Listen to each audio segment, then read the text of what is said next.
केरवा के पतावा पे न्योता पे ठवानी न्योता करीना स्वीकार जी। हाँ लिहिनाया रख मोर आदित्य गोसाइया परती के सुन ली पुकार जी।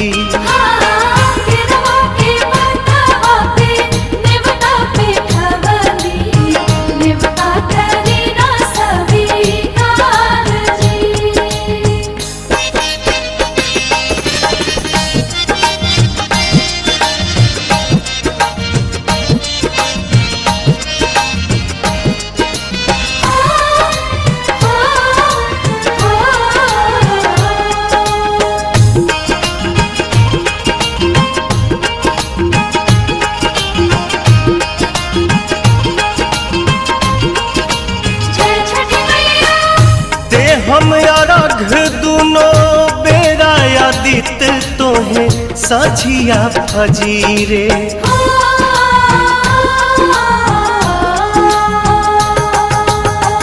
दूसरा अरघ देके मानव आशीष आके गंगा के तीरे।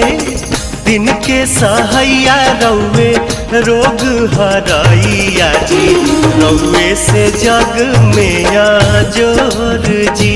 हाँ केरवा के पतावा पे न्योता पे ठवानी न्योता करीना स्वीकार जी।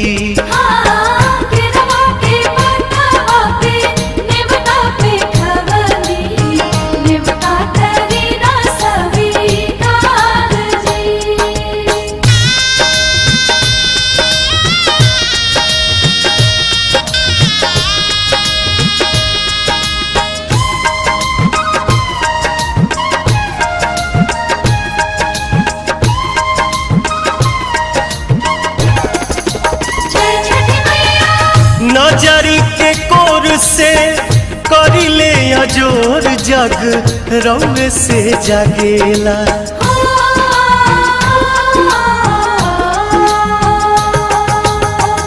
रौवे से रात होला रौवे से दिन काल चक्र चलेला। हर साल करब बरत आई छठी घटिया हमनी पकड़ब उपकार जी। हाँ लिहिनाया रघ मोर आदित्य गोसाइया परती के सुन ली पुकार जी।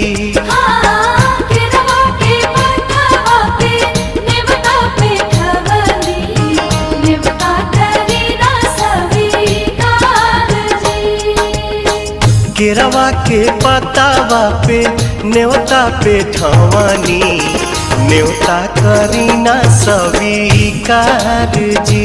हाँ लिहिनाया रघ मोर आदित्य गोसाइया परती के सुन ली पुकार